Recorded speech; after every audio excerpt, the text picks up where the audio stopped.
Alright guys, so coming back from another video that we just filmed, I actually, as you can see behind me, have another engine. So this just came from my work. I work part-time at an off-road shop. They were just getting rid of this stuff, so I was like, yeah, they're, I think, primarily Chevy people, so getting rid of Ford stuff. They're like, hey, you want this? And I was like, yeah, I do. So what you see behind me is, I believe, a 96, right? Ish? I had to pull off the intake first, but yeah, it's like a late like 90s. A 96. Yeah, late 90s. I think it's primarily an Explorer 5.0 roller motor.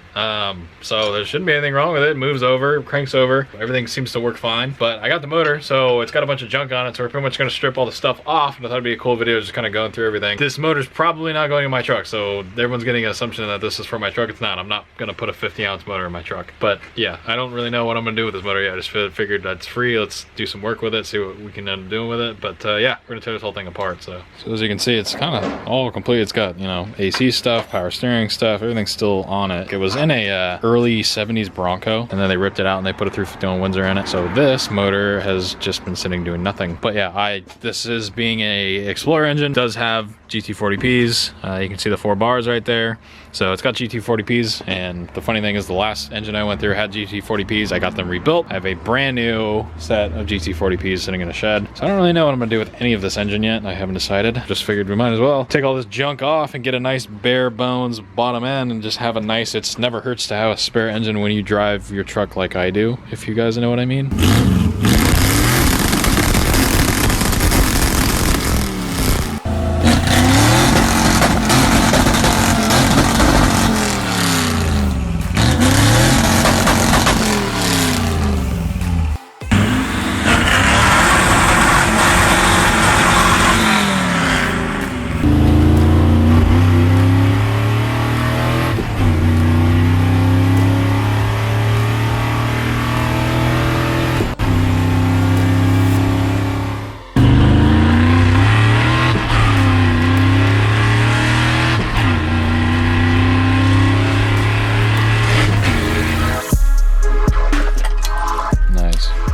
Now we gotta take all this stuff off. This is what I hate about anything 80s and like somewhat new, Ford or GM, is there's 12 million wires and harnesses and junk. So like, at least for this motor, we're probably just gonna cut all this stuff off because I know what I need and I know what I don't need. All right, so does anyone need this? Does this look valuable to you at all? No, you think it's worth shit? All right, we'll put it behind you in that little nice bucket there for safekeeping. That's where about 90% of the stuff's gonna go. Okay, so explain to me what this, so this is a Explorer engine, I believe. So what's the benefit of what you're looking at right now? If anyone here has a Fox body, they understand what I'm talking about. Any type of fuel injected 5.0 that they're still using the factory system. This is actually probably the best flowing intake that came stock on a 5.0 for the fuel injected system. So the EHOs had the E7 intake. It's pretty much the same design, but the difference is, once we take this off, you'll be able to see it. The intake runners are much larger on these, and see how they're staggered. The E7 intake's just straight across, and they're very small in comparison to a GT40 intake. Gotcha. Now, there are 3 different types of GT40 intakes. You have the Cobra GT40 intake, and then the early Explorer GT40 intakes, which are basically the same thing. It's just the difference is one says Cobra on the top, the other one doesn't. You have the tubular GT40 that everyone wants, and those only came on the Lightnings from the factory. Yep. If you're not in a state that doesn't need emissions, you can use the later one. It doesn't matter. If you're like us and you live in a communist state, you have to have an EGR fitting. So.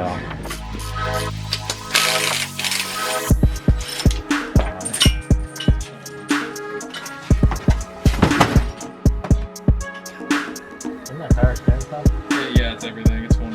Wow, that looks a lot better, huh? You don't have all that crap on the front. Wow, look like it's there too. There's some things that people are just sitting there like, why in the world would you cut that stock coil pack off? Oh my God. I can tell you right now, this coil pack's not going to do you any good. You cannot do anything with them.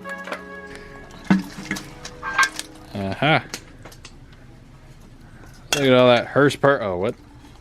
Added plastic for Hearst part. Oh man, I didn't even make it. So the difference between the earlier Explorer intakes and the later ones, this is an earlier one because it's got the EGR port right here. And that's what you wanted, because you actually want the EGR. I still want my EGR because And they say it doesn't, but theoretically it should help on the highway with fuel economy. Mm-hmm. Also, it'll help me pass emissions. There we go. Now we're getting down on the bones of this thing. I gotta get all these stupid wires and fuel rails and all that crap off because none of the stuff I'm gonna be using. Oh yeah. It's the satisfying part of the video. Yeah, there we go. You get all that rat crap. 90s small block Ford and still has poop all over it. Oh yeah. Oh, there's a feather. Disgusting.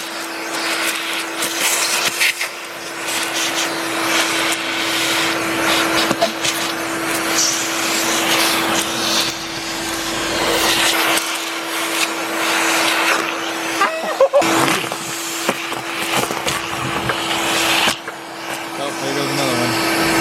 That was actually pretty funny.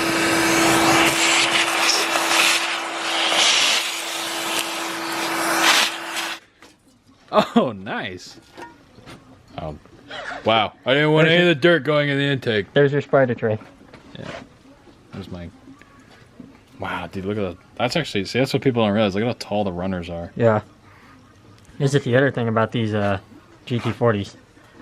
The ports are massive compared to an E7. I mean, there's 3 of my fingers right there.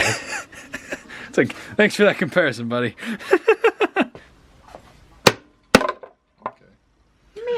Ooh. They're technically pretty clean. There's a pincher bug in there. See it right there up top? Nice. Sweet. And there's milk.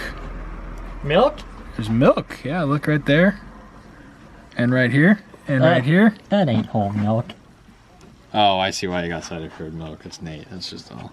It's perfectly normal. That doesn't look that bad. Looks like she'll take all the boost. We'll put about 40 PSI to her, and oh, there's a turbo kit over there. I'm not allowed to show you guys. Nope, nope, nope, don't do it. I had like 6 videos I'm behind on. Another feather. And dumped all the dirt directly in the oil galley. I saw that. Really, Nate? And there we go, right there, GT40P. GT40Ps, baby. Sweet. Yeah, so if you guys are looking for like a cheap hop-up head, if you have like a lot of, I get so many questions asking this on like simple things to make my F100 faster because these truck motors are super slow. It's a 4-barrel carburetor, 4-barrel intake, set of long tube headers, and then go to a local junkyard and find yourself a set of GT40Ps off an Explorer. The only problem is GT40Ps, they have, you can actually kind of see on the side, they have an interesting spark plug angle. The problem with that is they come out at such a weird angle that it hits the header tubes. It's pretty much straight out. Yeah. And the problem is the header tube comes out and wraps right around it.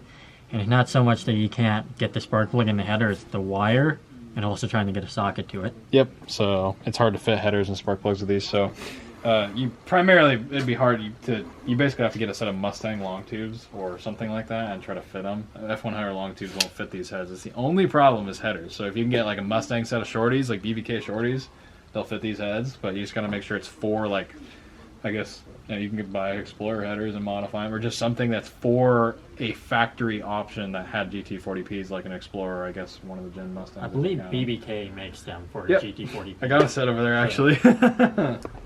Or just get a 460 like me. Alright guys, so it's a new day. I ordered one of these little engine cradles. This thing was only like 40 or 50 bucks. It was pretty cheap, but I wanted one with dollies, so this one actually I can move the motor around. It's sitting awkwardly in my garage, you can kind of see it right there, on a big engine stand, so I want to get it out of the way. So I purchased one of these. They don't really give you very good instructions on how to put it together either, so it's probably going to take me a little bit. Yeah, we're just going to come back when it's done. Alright, got it all put back together. Now I'm just going to kind of bolt this thing up here, and hopefully we can roll it around. Should be pretty easy.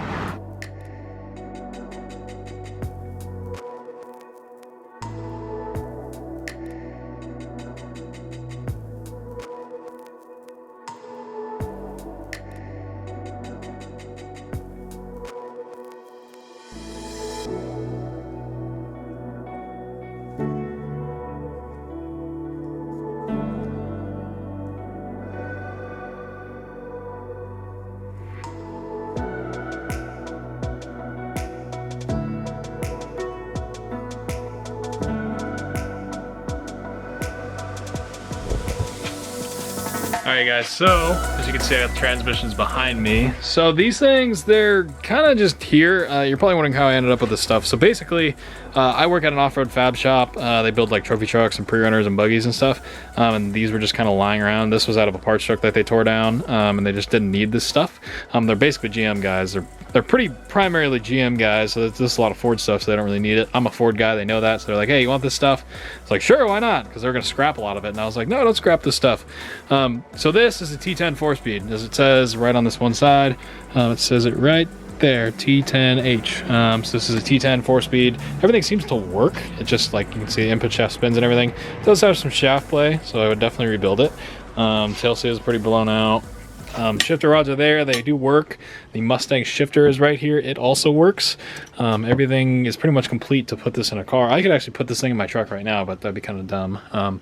Going from a 5-speed to a 4-speed. But yeah, this is actually the same, basically the same transmission that's in Ben Can's car. 4-speed Films, his Mustang. I feel bad beating your car up, so I'm not gonna do it.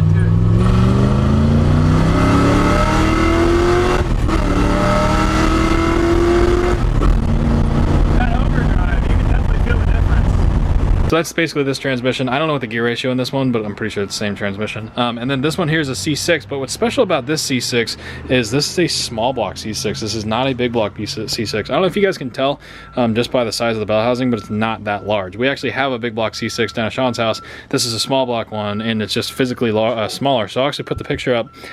This measurement right here is a lot smaller on a small block. And as you can see, it has that basic 6-bolt bell housing shape. But yeah, this could bolt on any small block engine. So yeah. I got 2 transmissions, don't know what I'm gonna do with them yet. And coming over to the motor, I just got this on a stand so it's easier to store because the taller one is just kind of awkwardly in my garage. So this, I believe, is like a 96, 97 Ford Explorer motor. It's got GT40Ps on it, as you saw right there.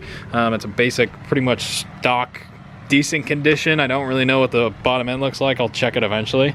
But it's just a basic motor. I don't really know what to do with it.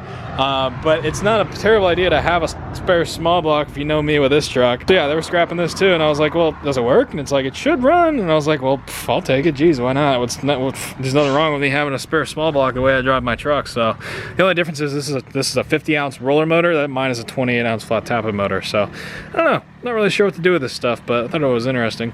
So as you can see, I got pretty much a decent amount of drivetrain components. Now I would ask you guys, what do you think I should put this in? And the obvious answer would be the Galaxy. I know that's what a lot of you guys are like, well, dude, you got a manual 4-speed and now you have an automatic C6 that you can put in this thing?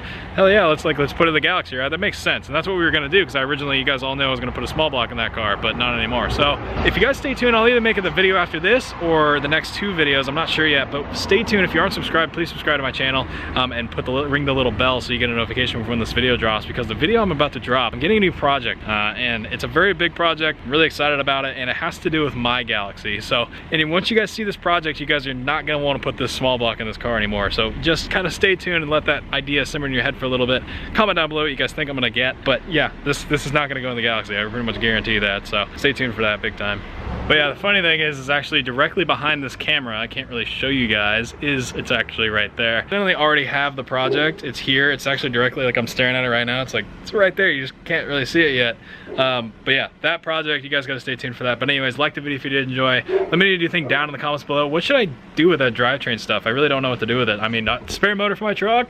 You know, 4-speed swap something? Should I buy another project and put a small block in it? Should I buy like a 6-cylinder Falcon and put the 4-speed and the small block in it? I don't really know. Let me know you guys' thoughts down below. I'd really appreciate the feedback. But anyways, like the video if you did enjoy. Let me know what you think down in the comments below. Subscribe and turn notifications on. You guys are not going to want to miss the next 2 videos. They're super cool ones and I'm super excited. Got some really cool projects coming for you guys. I can't wait for you guys to see them. So I'll see you guys then. Bye guys.